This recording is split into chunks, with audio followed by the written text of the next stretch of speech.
Hello and welcome to Louise Singleton Creations. In today's video, I'm going to be casting a candle tray using a really amazing technique. I'm going to be pressing dried lavender into clay to create the impression of the lavender and then create barriers and pour in my NatuResin to create my amazing tray. And it's one of those ones where you don't have to use NatuResin. You can use Jesmonite or stone cast plaster or just normal plaster of Paris. Whatever you like to work with, this video will be one for you. So if you would like to know how to make your very own 3D design without the use of a mould, stay tuned and enjoy the video.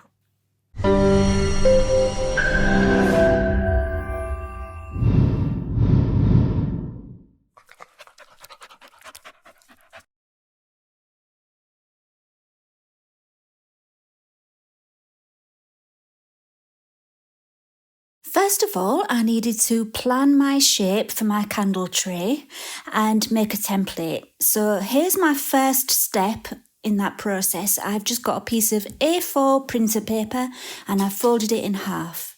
And then I'm going to use my compass to form the curve because I knew I wanted it to be curved at the top. So I'm just using the compass to draw that curve.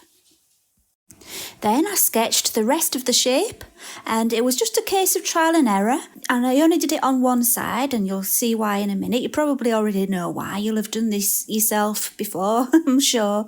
So yeah, I'm just sketching it out until I'm happy with the shape.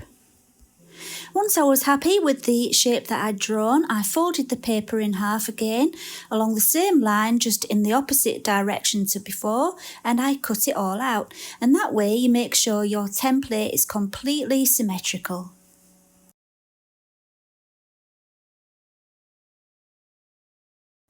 So after I'd made that basic template, I drew around it on the back of some adhesive vinyl for my Cricut. You don't have to use that. I used it because it was glossy. I wanted something glossy, but you know, if you want to, you can just use a piece of cardboard or something.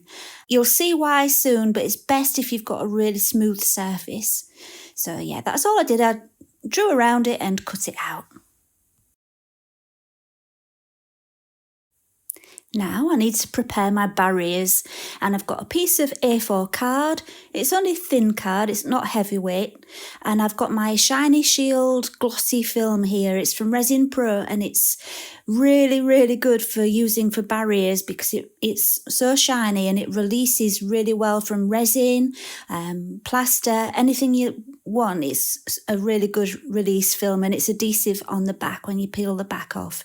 If you can't get hold of that in the country you're in, don't worry. You can use sticky back plastic or, you know, just something to make your barriers shiny and so that they won't stick to your Jesmonite or NatuResin or plaster or whatever you're using. Next, I used my ruler and my craft knife just to cut it into strips, and I kept it easy just by doing it the width of my ruler. Okay, so that's the preparations complete and we're on to the next step. You're probably wondering what on earth's going on here. I've got an old top and I'm just cutting the sleeves off and I'm using that top to cover this old piece of wood, and that's going to be my base for my clay, which I'm going to roll out in a second. I'm using Das air dry clay for this project. That's just what I happen to have, but you can use any air dry clay, it doesn't matter. And I'm going to roll it out just with my husband's rolling pin, don't tell him. And yeah, just keep rolling until it's around the thickness you want. And then I took two wooden dowels and put them at the two sides so that I would make sure that I didn't, you know, it was all a consistent thickness all the way around. So yeah, that way you don't end up with a funny shaped tray at the end. You need it to be a consistent thickness. Once I'd finished rolling, I took my shiny template, which I made earlier, and placed it on the clay shiny side down, and then rolled again. And this serves two purposes. It puts the impression of that shape that you've made onto the clay, so you've got your guidelines, but it also helps to make the surface really shiny. And you want it to be shiny because you're going to be pouring your NatuResin or plaster or Jesmonite, whatever you're going to use, onto this later on. If you know me by now from watching my videos, you'll know that I love using lavender just because of the structure of it. It just lends itself really well to lots of things. So I've got a lot of lavender there. It's dried lavender. You'll probably see at the moment I was trying to bend it to see if I could curve it, you know, like you would with a piece of paper, but it just snapped. So yeah, I ended up trying to just find curved pieces to fit the shape. I wanted the lavender to kind of fit to that curved shape on the sides of my design. So yeah, I wanted it to kind of fan out. Anyway, I'm just selecting the pieces of lavender and placing them on, and I fast forwarded through all of this because I took quite a long time getting it all into position. Once I had the flowers into position, I took my template again, put it over the top and just rolled very gently over it, squishing all the lavender into the clay. And also to make sure I still had the guidelines so that I could put my barriers in. I actually took a clay tool because I realised that the lines of the design were kind of hard to see, so I just drew around it with a clay tool to make them a lot easier to see.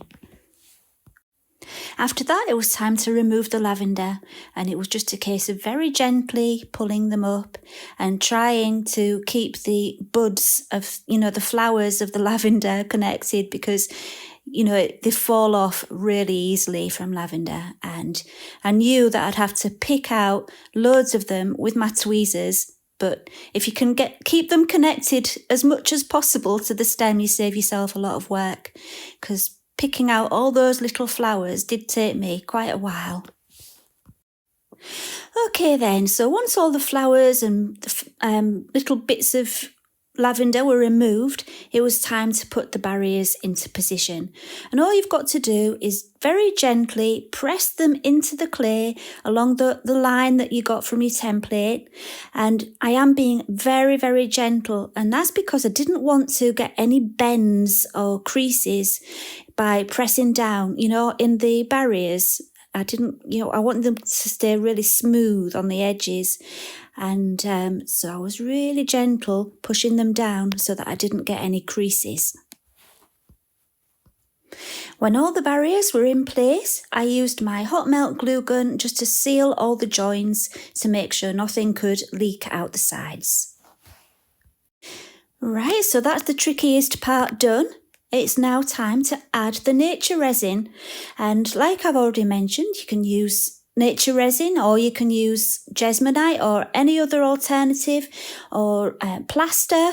Stone cast plaster works really well, but if you're going to use that, you do need to seal it and allow it to be completely dry before you can paint it. So that's why I do prefer to use the polymer-based casting compounds. So the colours that I've used are some blue Jesmonite pigment, but I also used some like a purpley, I can't think what it was called, actually it was magenta, I think. I'm not sure. Anyway, some mica powder in there as well to give it more of a lilac-y tone. It, just to take the edge off the blue and make it slightly pinkish. So yeah, that's all I've done. I mixed it all up and poured it in. Once it was in, I banged and banged and banged on that table and shook the board just to get any air bubbles to come to the top so that I could pop them. And yeah, I just banged it for ages, and it's the best way to release the bubbles. And then I just took I think it was my pair of tweezers actually, just to pop the bubbles, and I got a lovely smooth surface. I have found actually that is one difference between Jesmonite and NatuResin. The upper surface is much smoother with the NatuResin and far less bubbles than you get with Jesmonite. After an hour, it was time to remove the barriers, and it was just tricky at the beginning because of the glue, hot melt glue that I'd put on. But once I'd broken through the glue, the actual barrier, as you can see, just comes off as easy as anything. And that glossy shield is just so good. So now is the tricky part. I turned it over to peel off the clay. And I've done this many times in the past, but not with NatuResin or a polymer-based casting compound. I haven't used them before for this. I've always used stone cast plaster. And when I've done that, the clay just peels off all in one piece, really easy. But for some reason, using this NatuResin, and I think Jesmonite would be the same, it really was kind of, I don't know how to describe it. The clay went kind of sticky. It worked. The process worked, but it was harder to clean up and harder to get off. So I ended up pushing it all off and sliding it with my fingers to get it off. It was quite messy, but I got there in the end. And then it was just a case of cleaning off the excess with water, which you would have to do if you used plaster of Paris or stone cast plaster too. You always get the residue of the clay in the impressions that you've made. So yeah, I just used a toothbrush and just cold water just to scrub, and I did it straight away. I didn't leave, the Jesmonite to cure for a certain amount of hours or anything like that. I just did it straight away because I didn't want the air dry clay to dry. And so you can see in the end, after some scrubbing, it was fine. The next step was to just smooth down all the edges with my nail file. I know a lot of people don't like sanding, but it's unavoidable, and it was nice and easy because the Jesmonite was still a little bit, not soft, it was really hard and sharp, but if you do it just when it's just cured, it sands a lot easier. So yeah, I did it on the top and the bottom, just smoothing down all those edges. And yeah, it can be quite sharp. So you need to make sure it's not sharp. So it's looking good. I love those textures from the flowers. I think it's such a lovely effect. And I was really happy with it at this stage. I did decide to paint it, although really, it would have been absolutely fine the way it was. I could have left it as it was, but I decided to paint it in a little bit. But just before I do that, I just wanted to show you this little tip. I've got some nylon tights, just normal tights, old ones, of course, not my best ones. And I'm just polishing all the surfaces with it, and it gives it a kind of shine. I don't know how it works, but it shines it. So yeah, it's a good way. If you want it to have a bit of a smoother effect, you can use the nylon tights and can you see there? Really good. So yeah, I just did that to smooth it all out because obviously I cast it on that surface of the clay and it was a little bit textured.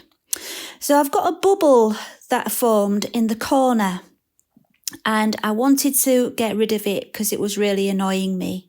So all I've done is I got a little bit of my NatuResin liquid and then some of the powder and made up a thick paste and added a tiny bit of pigment to try and get a little bit of a match, and just used it like you would use filler. So yeah, it was just like making a filler, and I filled in that little hole in the corner. Okay, the next job was the painting, and if I were doing things correctly, I would have probably left it 24 hours to completely cure, but for the sake of the video, I just left it a few hours and as you can see, it has lightened in colour, so you can tell how much it's dried out. So after a few hours, I painted it, and I'm just using acrylic paints. They're from Arteza, and I've got a mixture of green, gold and purple, and yeah, that's it really. I painted the front and I also painted the sides just to continue the pattern of the lavender. I also made a little pot off camera to put some candle wax in and make a candle to go onto the tray. And I did the same process with that pot. I painted on some of the lavender to just bring the two pieces together and make them look like a set. And this is going to be a gift for my mum this coming Mother's Day, which is on Sunday, the day I'll actually be uploading this video. And it's very much hairstyle. And I was thinking of her as I made it, and I thought, yeah, she's going to love this, and I hope I'm right. So the final step is to seal it, and I'm using Vallejo matte acrylic varnish. I find that it works really well. You can use the Jesmonite sealant if you have it, but I don't have the Jesmonite sealant, and I like the finish that you get with this anyway. I did 2 coats of it, and I used a microfiber cloth, and I just kind of wiped it on, and in a smooth motion so that I didn't get any lines. I prefer to do that than to use a brush, because with a brush you do tend to get lines. But by using a cloth and putting on a thin layer, allowing it to dry and then doing another thin layer, you get a much nicer effect. I'm really sorry it keeps going out of frame a little bit. Sometimes I forget myself, get carried away with what I'm doing and forget to check that my camera's picking up what I'm doing. But you get most of it anyway. It's very straightforward. After I'd finished using the cloth on all the smooth parts of the tray, I used a paintbrush to cover all the lavender, the raised area, so that I could get into all the nooks and crannies. And finally, I needed to add the varnish to the pot, which I told you about earlier. The mould is from Devon Dotting, and I'll leave a link in the description. I just added the varnish to the outside of the pot to protect the painting, and I didn't add it to the middle, to the inside I mean, because I was going to be adding candle wax, and I'm not sure about that Vallejo varnish, whether it's safe with candle wax. And while we're talking about candles, I would recommend that you do your own experiments or your own research to find out if NatuResin is safe to use for candle vessels. I've done my own research, my own experiment, and found that I had no problem at all. I left one burning all day and it was fine, but that doesn't mean it's the official line on this, and I don't want to take responsibility for any problems anybody has with candles in NatuResin. So here's the finished result, and I think you'll probably be able to tell that I lost some of these stems along the way. When you look close up, you can see a few missing bits, but the overall look is really quite amazing. I love the effect of making the impression of the dried flowers in the clay. It just works so well and gives a really different finished result to what you might be used to seeing. I'm actually really loving that little pot, and I think I'm going to be doing some more painting on pots, because especially when it goes over the lid like that, I just think it looks really good. So yeah, there might be some more of that to come. So we've reached the end of the video. I hope you enjoyed it. If you wanted to find out more about any of the products I've used, I will put links in the description and a discount code for Resin Pro. And I will see you again next time. Bye for now.